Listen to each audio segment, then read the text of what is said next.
You know that one person who used to say, "I don't like pets, they're messy, noisy, and too much work." Maybe that person was your dad, your partner, or maybe it was you. And then one day, someone in the family brought home a small, furry, wide-eyed creature.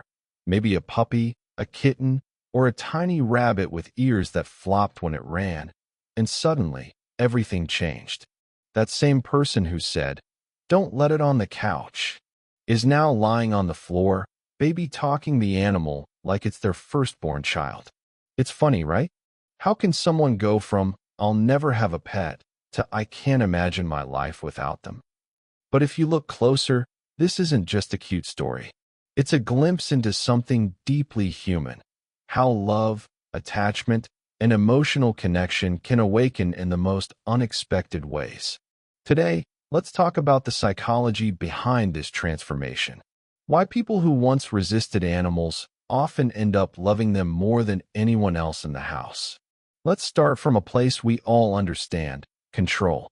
Many people who say they don't want pets are, in some way, people who like predictability. They like things to be clean, organized, and manageable. Pets, on the other hand, are unpredictable.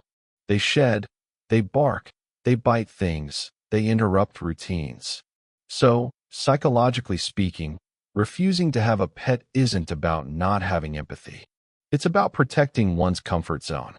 It's a defense mechanism of sorts, a way of saying, "I don't want to invite chaos into my space." But here's where it gets interesting.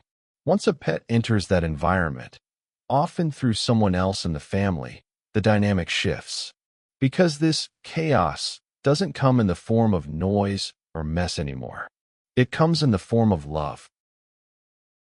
Think about the first time that person makes eye contact with the pet. That tiny, curious look. That little wag of the tail or gentle purr that says, "I trust you." In that moment, something fundamental in the human brain lights up. The oxytocin response, the same hormone responsible for bonding between parents and infants. Research actually shows that when humans and animals make eye contact, both brains release oxytocin. It's the same chemical reaction that helps us form emotional attachments. So, without realizing it, the person who said, "I'll never have a pet," just had their first emotional handshake with one. And it's powerful. It's no longer about logic or control. It's about connection. A connection that bypasses reason and goes straight to the heart. And maybe that's why it's so disarming. Because animals don't use words to earn your trust. They don't fake affection. They just show up, honest, pure, unfiltered. In psychology, this is called nonverbal empathy, when someone or something communicates understanding and care without words. It's one of the reasons animals can reach people emotionally faster than most humans can. They make us feel safe. They don't judge when we're quiet. They don't care about our job title, appearance, or mistakes. They just exist next to us. And slowly, that same person who used to resist the idea of having a pet starts to find comfort in their presence. They might still say, "I don't like when the dog drools." But you'll also see them slipping a piece of chicken under the table. Because somewhere deep down, the walls they built for control or self-protection start to soften. There's also something fascinating called the mirror effect. Animals reflect back our own emotional state. When you're sad, your dog becomes quiet. When you're happy, your cat suddenly wants to play. It's as if they mirror our emotions without even trying. For people who are emotionally reserved, those who don't easily express affection, pets can become the first safe place to practice vulnerability. It's easier to say, "I love you," to a creature that won't analyze it. And once that emotional door opens, it rarely closes again. There's another layer to this too, the inner child. Many adults who reject the idea of pets often grew up in environments where emotional expression wasn't encouraged, where love had conditions, where they had to be responsible too soon, or where vulnerability felt unsafe. Then a pet enters the picture. Playful, innocent, emotionally available. And suddenly, it reawakens something in them. The part that once loved freely without fear of rejection. The part that missed being taken care of, or having something small to protect. That's why you'll see the same person who once rolled their eyes at pet videos now taking hundreds of photos of their dog sleeping. It's not just cute. It's healing. It's reconnecting with a forgotten part of themselves. The child who loved without reason. And let's not forget the role of belonging. A family pet doesn't just bond with one person. It reshapes the whole family dynamic. It becomes a shared emotional center. Even people who didn't ask for it start to feel part of something bigger. The dog that greets everyone at the door becomes a symbol of home itself. The cat that curls up on the couch becomes a quiet witness to the family's laughter, fights, and late-night talks. For someone who once said, "I don't want that responsibility," they begin to realize it's not a responsibility, it's a relationship. And relationships, even the furry ones, feel a deep psychological need for connection and purpose. Sometimes, it's also about healing loneliness in disguise. People often say, "I don't need a pet," when what they really mean is, "I don't want to get attached." Because attachment, in their experience, has always come with loss. Maybe they lost someone they loved deeply before. Maybe they're afraid that loving something so fragile will hurt too much when it's gone. And they're right. Losing a pet hurts. Sometimes more than losing a person. Because animals love us in the purest form. No expectations, no betrayal, no ego. Just presence. So when that love ends, it leaves a silence that cuts deep. But here's the truth. The love they give while they're here. It changes us.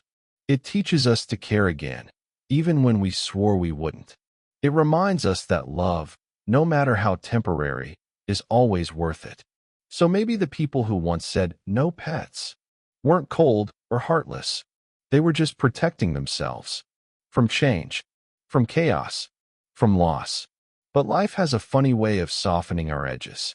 And sometimes, that softness walks in on four paws with a wagging tail.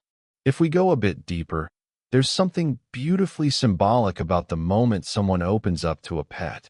It's like saying yes to unconditional love, something many of us secretly crave but rarely let in. Animals don't care if we're moody, tired, or imperfect. They don't judge our tone, our choices, or our silence. They just stay. And that simple act of staying can undo years of emotional distance. Psychologists call this emotional co-regulation, when two beings influence each other's emotional states. It's the reason therapy dogs work so effectively. Their calm presence lowers our stress hormones, our blood pressure, even our heart rate. It's biology's way of reminding us that connection heals. So, when someone who was once detached starts to smile at a wagging tail, or gently strokes a purring cat after a long day, that's healing in action. That's emotional transformation without words. Maybe that's why, in so many families, the most anti-pet person becomes the one who loves the pet the most. They're the ones you'll find sneaking treats, worrying if the pet ate dinner, or waking up early just to check if it's okay. Because once that wall breaks, love floods in. And once it does, it never really leaves. So what does this teach us? That people change, not through arguments or persuasion, but through experience, through connection, through love that asks for nothing in return. Sometimes we build boundaries around things we think will hurt us, only to find that those same things become the very source of joy we didn't know we needed. And maybe that's the quiet beauty of life. It doesn't always change through logic. It changes through feeling, through a soft paw resting on your knee, through a sleepy pair of eyes that follow you around the room, through a silent kind of companionship that reminds you you're not alone and never were. So if you've ever said, "I'm not a pet person," but now you're saving cute animal videos or tucking your dog into bed with a blanket, don't be embarrassed. That's not hypocrisy. That's humanity. It means your heart opened up when love came in a different form. It means you allowed yourself to feel again. And maybe that's the greatest kind of growth there is. To change your mind when your heart learns something new. Because love doesn't always arrive the way we expect. Sometimes it walks on two legs, sometimes on four. Sometimes it talks, sometimes it meows. Sometimes it finds the one who said, "I don't need you," and quietly whispers, "Yes, you do."